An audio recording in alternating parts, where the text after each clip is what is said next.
Salutations, folks, and this is Basic Public Speaking, and I am your Professor, Christy Thomas.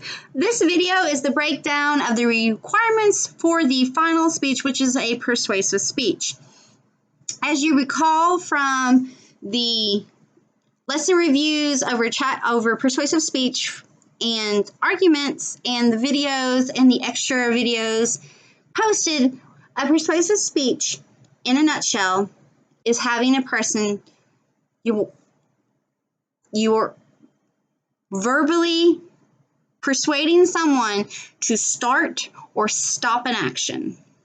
Within that, it breaks down even more. It discusses how persuasive speech is you're trying to get someone's views or beliefs or I don't even want to say fundamentals, but you're trying to get someone's point of view and their ideas to align with what you want them to align with. Persuasive speeches can fall a lot under the political world and hot ticket items, if you would, that can be emotionally charged and incite strong reactions, good or bad. So I really want to make that clear. I do not require that you have a politically charged speech. Now, that's not to say you cannot do one.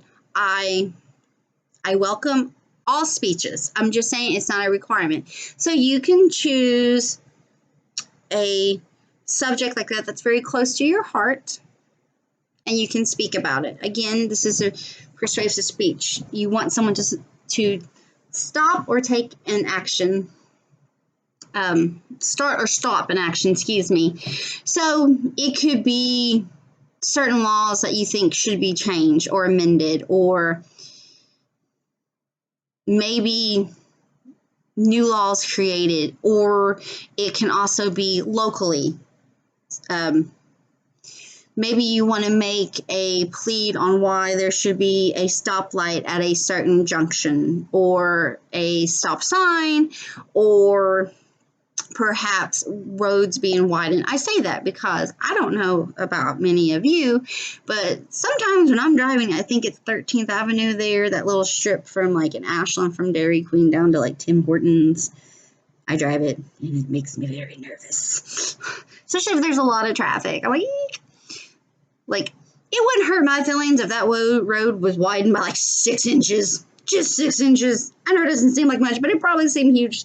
But that's me personally.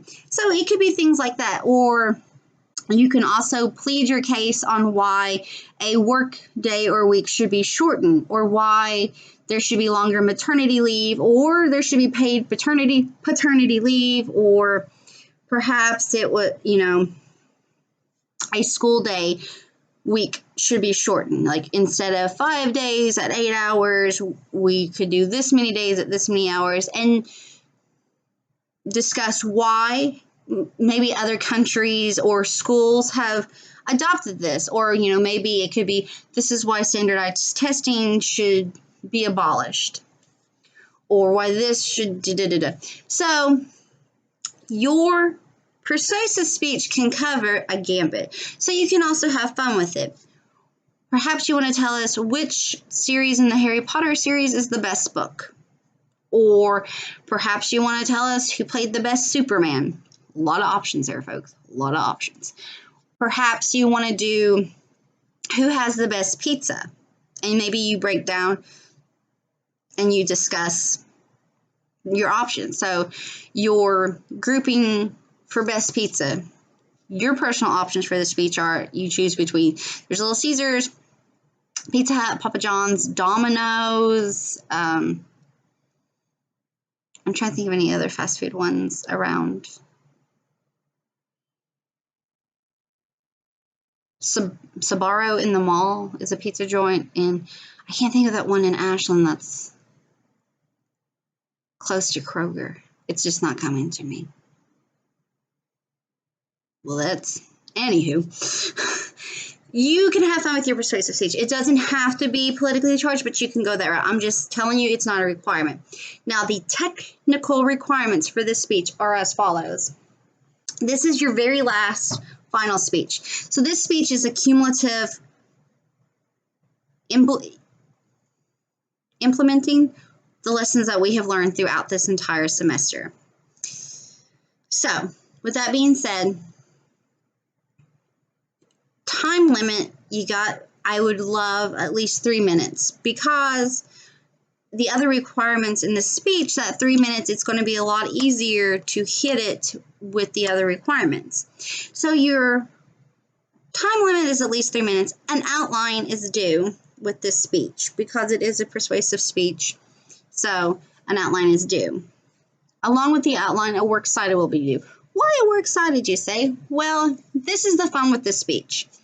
With this persuasive speech, you are required to verbally, so 2 in-speech citations. These can be quotes or statistics or whatever, 50 words or less. So I don't want you to get up and give me the entire I have a dream speech. It's obviously way more than 50 words.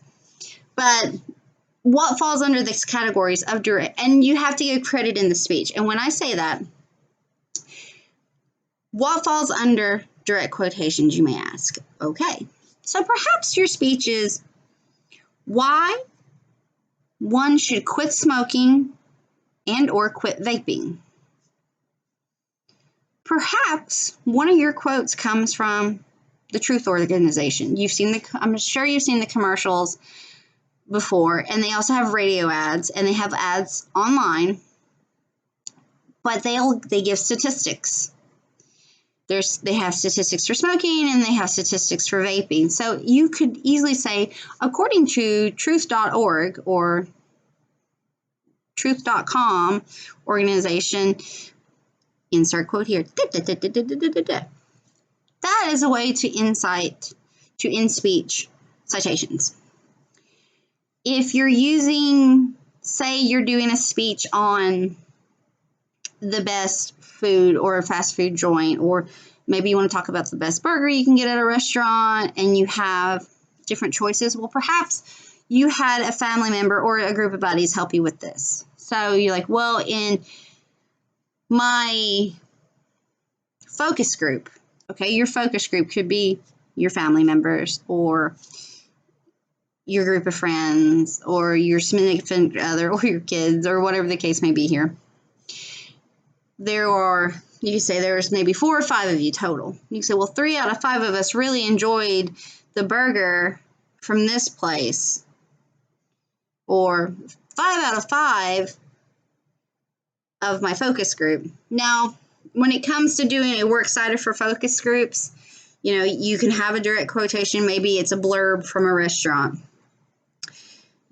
about their signature. Maybe there's, Red Robin is a restaurant that does signature burgers. A lot of other restaurants have a signature burger. So perhaps there's a blurb, maybe on their menu, maybe on their website if they're a corporate chain that comes from corporate, or testimonials. Testimonials, that's what I'm looking for too in focus groups, and testimonials. If you're doing a focus, like wanting to use a focus group, if you're doing something in that realm and you're works cited, I just want you to put like focus group, maybe just give me the names of the people in your focus group. You don't have to give me like any other information, just be like a focus group, and be like peers, ages. Say, okay, this is a group of my peers, and you give an age range from the youngest to the oldest, just so it gives you an idea. Okay, well, this is a group of 5 teenagers or 5 young adults that went to all the different pizza joints to try the different pizzas, and they did a blind taste test. Or maybe you got like 5 different pizzas and you did a blind taste test. They covered their eyes, they took a bite, and they told you what you think, and you wrote it down. You'd be like, well, it seems to be 3 out of 5 preferred the pepperoni pizza from Domino's over the pepperoni pizza from Little Caesars. Insert here. So if you're doing something like that, just put focus group and give me a name, just like the names, and then also the age range. So it could be like, okay, so my focus group consisted of Charlie, da-da-da, Robin, da-da-da, Claire, da-da-da-da, Antonio, da-da-da, and Maurice. I don't know, I'm just pulling names out, folks. And the ages range from 18 to 23. So that tells me young adults are talking about pizza. So, but you have to have two